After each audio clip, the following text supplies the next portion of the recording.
At Thanksgiving, sister's wedding was great. When's yours? I said, had mine. You got invitations. Dead silence. Dad, we never got them. I pulled out delivery receipts, all signed for.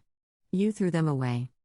The cranberry sauce sat untouched in its crystal bowl, wobbling slightly as my Aunt Patricia reached across the table for the dinner rolls.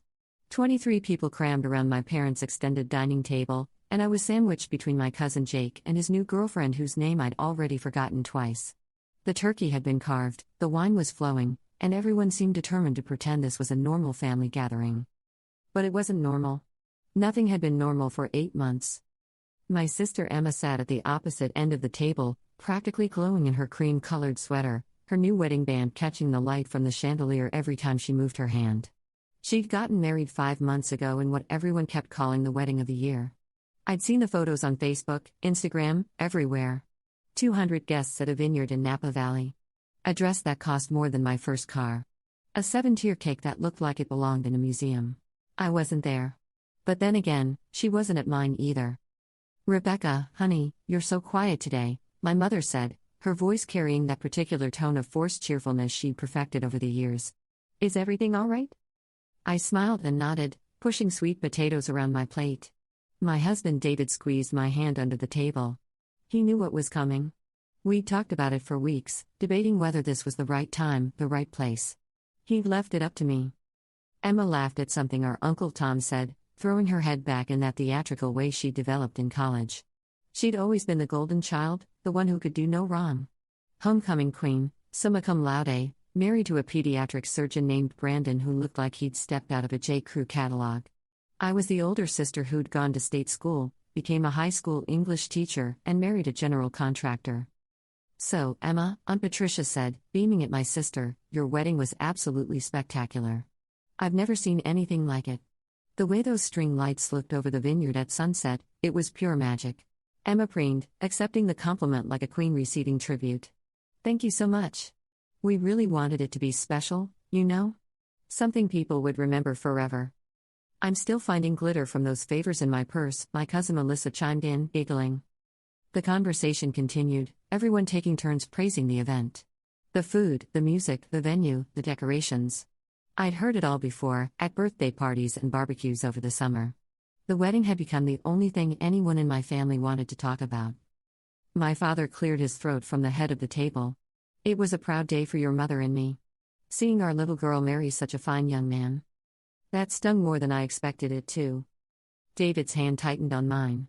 I could feel my heart racing, that familiar anger I'd been swallowing for months rising in my throat like bile. Rebecca, dear, my mother said, her eyes glinting with something that might have been concern but looked more like barely concealed condescension, you and David have been married for, what, almost 2 years now. Year and a half, I replied quietly. Right. She waved her hand dismissively. Emma's wedding just reminded us all how wonderful these celebrations are. You two had that small ceremony at the courthouse, didn't you? With just a few friends? The table had gone quiet. Everyone was listening now, forks suspended halfway to mouths. Actually, I said, my voice steadier than I felt, we didn't get married at the courthouse. Emma was looking at me now, her perfectly shaped eyebrows raised slightly.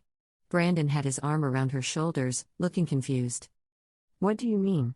My father asked. We weren't there, so I just assumed. You weren't there, I interrupted, but that doesn't mean it was a courthouse wedding. My mother laughed, but it sounded nervous.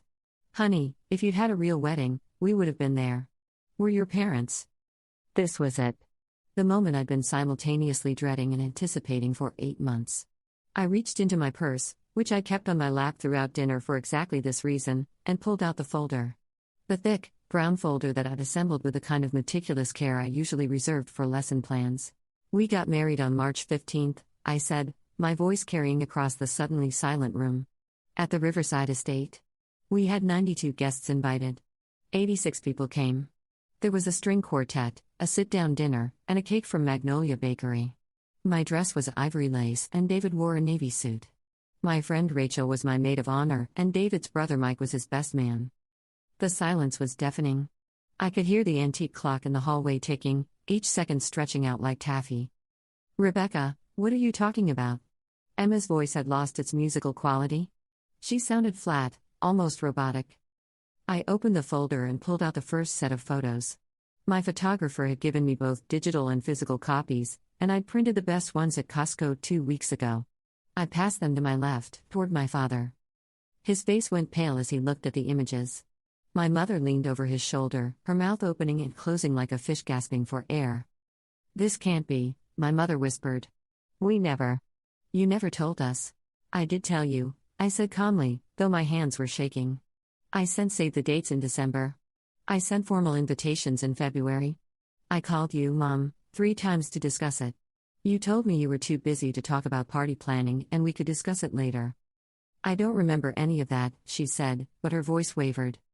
The photos were making their way around the table now. People were staring at them, at me looking radiant in a dress I'd spent 6 months saving for, at David looking at me like I was the only person in the world, at tables full of flowers and happy guests. "This is photoshopped," Emma said suddenly, her voice sharp. "This has to be fake. You're making this up for attention." I almost laughed at that. Making it up for attention. That was rich coming from her. "The invitations were never sent," my father said firmly, recovering some of his composure. "I never saw any invitation, Rebecca. If you'd actually invited us to your wedding, we would have been there. You know we would have been there. I'd prepared for this. God, had I prepared for this?" From the folder, I pulled out the next set of documents. The receipts from the invitation service I'd used, complete with tracking numbers. The confirmation emails. And then, the coup de grace, the delivery confirmation receipts, each one showing a signature. I stood up, walked around the table to where my parents sat, and laid the papers in front of them. "These are the tracking numbers for the save the dates," I said, pointing to the first document. "You can see they were delivered on December 10th of last year. And these," I moved to the next page, "are the tracking numbers for the formal invitations. Delivered February 3rd. My father's face had gone from pale to red. Anyone could have signed for these. "Look at the signatures," I said quietly. He looked. My mother looked. They both went very still. The delivery company had used electronic signature pads, but Emma's signature was still distinctive enough. The careful loops, the way she wrote her E with an extra flourish. It was unmistakably hers on both receipts. "Emma was house sitting for you in December," I continued, my voice steady despite the fact that I felt like I was going to throw up. "You and Mom were on that cruise for your anniversary. And in February, she was staying with you while her apartment was being renovated after that pipe burst." The table had erupted into whispers. People were leaning toward each other, confused, shocked. Aunt Patricia had her hand over her mouth. Emma had gone white as a sheet. I don't." "You threw them away," I said, finally looking directly at my sister. "Both times. You intercepted the mail, saw they were from me, and you threw them away." "That's absurd," Emma said, but her voice cracked. "Why would I do that?" "Because you couldn't stand it," I replied, and suddenly all the therapy sessions, all the late-night conversations with David, all the tears I'd cried came pouring out in my words. "You couldn't stand that I was getting married first. You'd been with Brandon for 4 years, and he hadn't proposed yet. You were furious that your older, less successful, less perfect sister was going to have a wedding before you." "Rebecca, that's enough," my mother said sharply. "No," I said, surprised by the firmness in my own voice. "It's not enough. I called you, Mom. I called you in January and told you we'd sent save the dates and asked if you'd received them. Do you remember what you said?" My mother's lips pressed into a thin line. "You said you'd been so busy with the holidays that you probably missed it in the mail pile, and you'd look for it. You told me to resend the information via email. So I did. I sent you an email with all the details. Do you want to guess what happened to that email?" I pulled out my phone, already open to my email app. I'd screenshotted everything, printed everything, backed everything up 3 different ways. I sent the email to your personal email address on January 16th at 10:23 a.m. But you'd given Emma access to that account years ago so she could help you manage things. According to the email service's read receipts, it was opened at 2:47 p.m. that same day. It was then immediately deleted and moved to trash, which was then emptied. I verified all of this through the email provider's activity log that you can access in account settings. The evidence was damning. I watched my mother's face as she processed this, saw the exact moment she understood what had happened. Emma stood up abruptly, our chair scraping against the hardwood floor. "This is insane. You're making me into some kind of villain because you're jealous. You've always been jealous of me." Jealous? I let out a bitter laugh. Emma, I'm not jealous of you. I'm heartbroken because my sister deliberately sabotaged my wedding. Do you have any idea what it was like? Standing there on what should have been the happiest day of my life, looking at empty seats where my parents should have been? Where my sister should have been. We would have come if we'd known, my father said, but he was looking at Emma now, not at me. I called you the week before, I said, my voice breaking slightly. I called you, Dad, and asked if you'd gotten your tux yet. Do you remember? His face said he did. You told me you didn't know what I was talking about. You said you hadn't heard anything about a wedding. I told you the date, the time, the location. I asked you what happened to the invitation. And you told me, I had to stop, had to take a breath. You told me to stop playing games and that if I wanted to have a real conversation about my future, I should call back when I was being serious. I thought you were joking, he said weakly. Why would I joke about that? Silence. I called Mom next, I continued. Got her voicemail.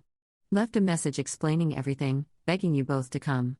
Emma, you deleted that voicemail before Mom ever heard it, didn't you? Emma's silence was confirmation enough.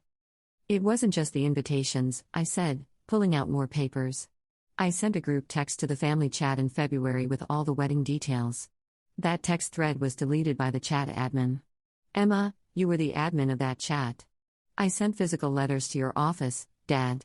Emma worked as your receptionist that month while Janet was on maternity leave. Those letters never made it to your desk. I had documentation for everything. After the wedding, after I'd realized what had happened, I'd spent 2 months tracking down every piece of evidence I could find. I called the invitation company, the email service, my phone provider. I'd printed out chat logs before Emma could delete them permanently. I'd requested call records showing my attempts to reach my parents. Everything was in this folder. She even, I said, my voice shaking with anger now, contacted the venue a week before the wedding claiming to be me. She said there was a family emergency and asked about postponement options. The only reason they didn't act on it was because when the event coordinator called David to confirm, he had no idea what she was talking about. They flagged the account for security after that. Emma? Brandon was staring at his wife, confusion and horror mixing on his face. Emma was sobbing now, mascara running down her cheeks. You don't understand. You don't understand what it's like being compared to you my whole life. Compared to me? I almost laughed. Are you kidding? You've been the favorite since birth. Everything has always been about you. That's not true, Emma said desperately. You're the responsible one. The smart one. The one who never needed anything from anyone. I was just the pretty one, the one whose only value was in looks and charm. So you destroyed my wedding? I didn't think it through, she whispered. Brandon had just told me he wasn't ready to get engaged yet, and then I saw your save the date in the mail, and I couldn't stand it. I couldn't stand that you were going to have this perfect wedding and I was going to have to smile and be happy for you when I was dying inside. The table was silent except for Emma's crying and the ticking of that damn clock. So you took that away from me, I said softly. You took away my parents walking me down the aisle. You took away my sister being my maid of honor, which is what I'd wanted since we were kids. You took away my family being there on the most important day of my life because you were having a temper tantrum. I'm sorry, Emma sobbed. I'm so sorry. I tried to fix it. After the wedding, after I saw the photos online, I tried to fix it, but it was too late. You tried to fix it? My voice was sharp. Is that what you call it? You told everyone I'd had a courthouse wedding. You told everyone I'd chosen not to invite family because David and I wanted something small and intimate. You rewrote history to make it seem like my choice. My mother had started crying now too. My father looked like he'd aged 10 years in 10 minutes. And then, I continued, because I was going to say it all now, everything I'd held in for 7 months, you planned your wedding. Your massive, expensive, everyone must attend wedding. And you made sure everyone knew that your wedding was the real family wedding. The one that actually mattered. Sweetheart, my father said, reaching for my hand. I pulled away. I sat at home on your wedding day, I told Emma, and I looked at the pictures you all posted online. I saw Mom crying happy tears when you walked down the aisle. I saw Dad's speech about his little princess. I saw all my aunts and uncles and cousins celebrating with you. And I wondered what I'd done to deserve being erased from this family. You're not erased, my mother said, tears streaming down her face. Sweetheart, we didn't know. We thought. You thought I didn't want you there, I finished. Because that's what Emma told you. She shaped the narrative so perfectly that none of you questioned it. None of you thought it was strange that I wouldn't invite my own parents to my wedding. None of you called to ask me about it directly. I did think it was strange, Aunt Patricia said quietly. All eyes turned to her. I called your mother about it, asked if you two had had a falling out. She said you'd become distant, and were going through some kind of phase where you wanted to separate yourself from the family. I looked at my mother. You said that? She couldn't meet my eyes.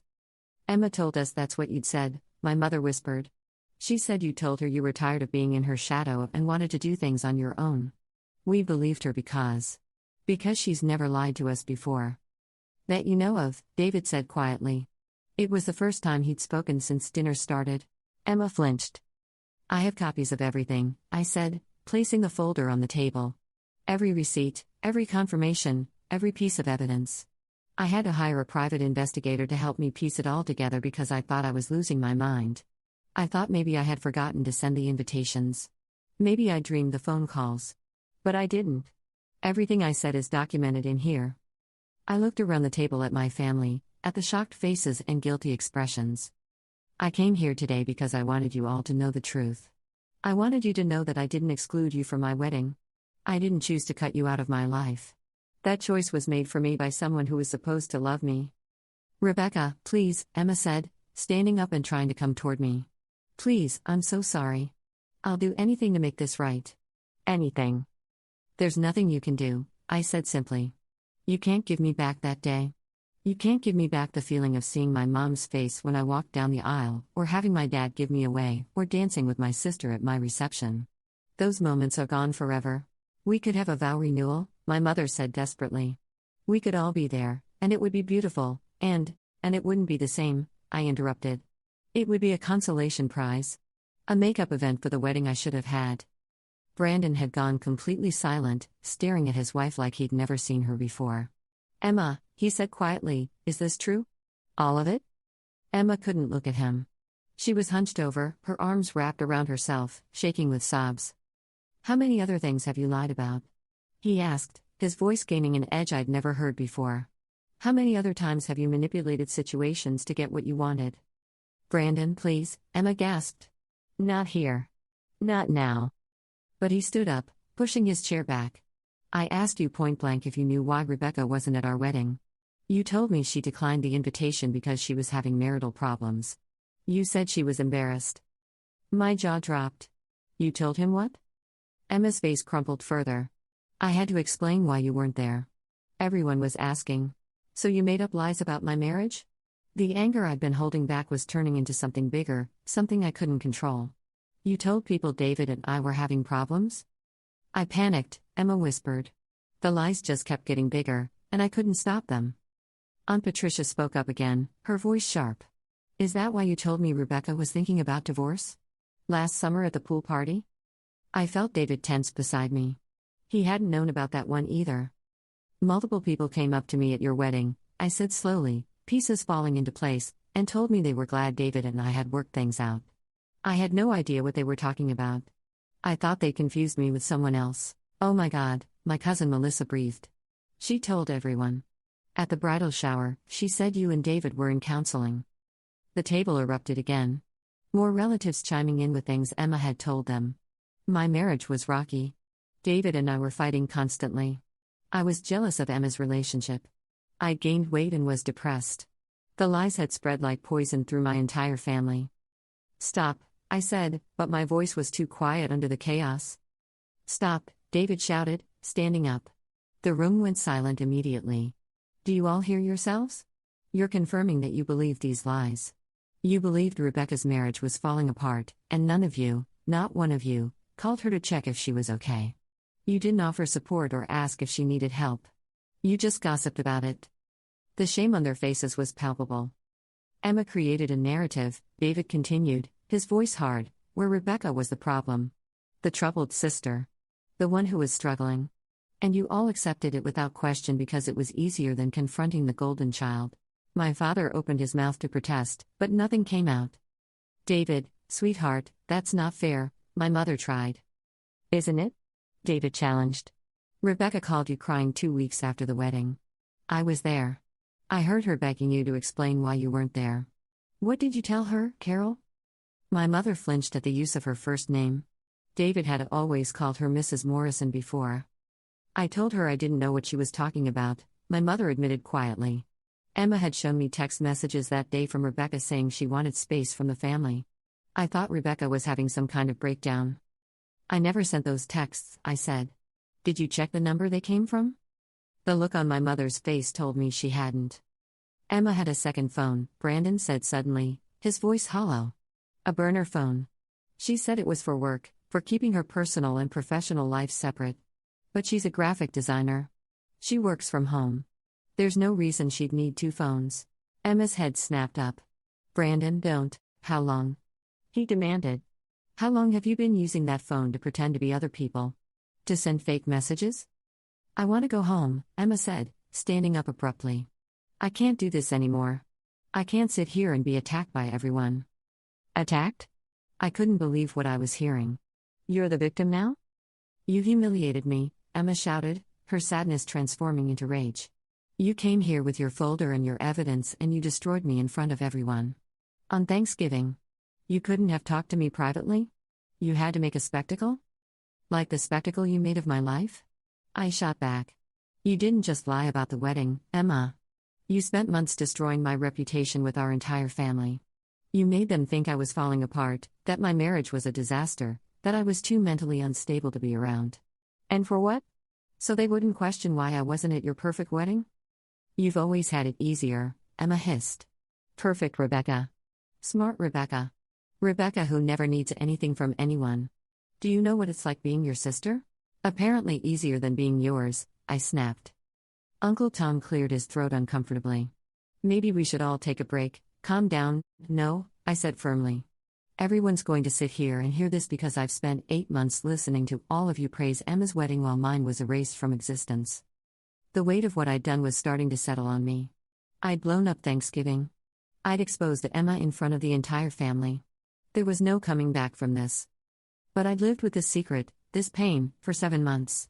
I'd sat through Mother's Day brunch and listened to my mom gush about Emma's wedding planning. I'd endured 4th of July barbecue where everyone passed around wedding photos. I'd smiled and nodded and pretended everything was fine while dying inside. I need you all to understand something, I said, looking around the table one last time. I didn't do this for revenge. I didn't do this to hurt Emma, even though she hurt me. I did this because I couldn't sit here one more time and listen to everyone celebrate her wedding while pretending mine never happened. I did this because 86 people showed up to celebrate David and me, and the 6 people who mattered most were missing because of lies. I picked up my purse. David stood up beside me, his hand finding the small of my back. We're going to go now, I said. Thank you for dinner, Mom. The turkey was delicious as always. Rebecca, wait, my father said, standing up. Please don't leave like this. We need to talk about this as a family. We're not a family, I said quietly. A family shows up for each other. A family doesn't let 8 months go by without wondering why their daughter isn't speaking to them. A family asks questions. We did ask questions, my mother protested. Emma said you were busy with work and needed space. She said she was staying in touch with you and that everything was fine. I looked at Emma, who was still crying, her perfect makeup completely destroyed. Did you tell them I called you every week for 2 months after the wedding? I asked her. Did you tell them I sent emails asking why they weren't there? Did you tell them I showed up at your apartment in May and you wouldn't answer the door even though I could hear you inside? Emma's silence was answer enough. I grieved you all, I said, and my voice broke on the words. I grieved my family like you died, because in a way, you had. The family I thought I had, the people I thought would never let me down, they were gone. And I had to accept that and move on. We're right here, my father said, his own voice cracking. We're right here, and we're so sorry. If we'd known. But you didn't know, I said. And maybe that's partly Emma's fault for lying, but it's also partly your fault for not trying harder to find out the truth. I'm your daughter too. I shouldn't have had to prove that I wanted you at my wedding. The folder sat on the table between us like a bomb. Inside it was everything, the truth, the evidence, the proof that I wasn't crazy or cruel or selfish. But it was also the end of something. You can't come back from this kind of revelation. Some betrayals are too big to forgive. I hope you can all enjoy the rest of your Thanksgiving, I said, taking David's hand. We're going to go home and have the quiet dinner we should have had from the start. We walked toward the door, my heels clicking on the hardwood floor. Behind us, chaos erupted. My mother was demanding answers from Emma, my father was trying to call me back, cousins and aunts and uncles were all talking at once. David opened the door for me, and I stepped out into the cold November air. It felt like I could breathe for the first time in months. "You okay?" he asked softly, wrapping his arm around me. I leaned into him, feeling tears finally start to fall. "No," I said honestly. "But I will be." We walked to the car, and I could still hear raised voices from inside the house. I didn't look back. Looking back would only make this harder. David drove us home in silence, his hand holding mine across the center console. Our little apartment was dark when we arrived, but it felt warm. Safe. This was my real family now, David and the life we were building together. My phone started buzzing almost immediately. Texts from my mother, my father, Aunt Patricia, cousins I hadn't spoken to in years. I turned it off and placed it face down on the kitchen counter. "We still have that frozen pizza," David said, trying to smile. "And I think there's ice cream." "Perfect," I said. We heated up the pizza and ate it on the couch, watching some mindless TV show neither of us paid attention to. David held me while I cried, then laughed, then cried again. The emotional whiplash was exhausting. "Do you regret it?" he asked after a while. I thought about it, really thought about it. Did I regret exposing Emma? Did I regret hurting my parents? Did I regret blowing up Thanksgiving? "No," I said finally. "I regret that it had to happen. I regret that Emma made choices that led to this moment. But I don't regret telling the truth." He kissed the top of my head. "Good. Because that was the bravest thing I've ever seen you do." The next morning, I turned my phone back on. 73 messages. 15 voicemails. 3 emails. I read through them all, one by one. My mother apologizing, begging me to come back so we could talk. My father saying he was disappointed in Emma but also asking me to forgive her. Emma herself had sent a long, rambling text about her therapy and her issues with jealousy and how she'd been working on herself. But the message that made me pause was from Brandon. It was short: "Thank you for telling the truth. I'm so sorry for what you went through. Emma and I are going to be taking some time apart." I felt a pang of guilt at that.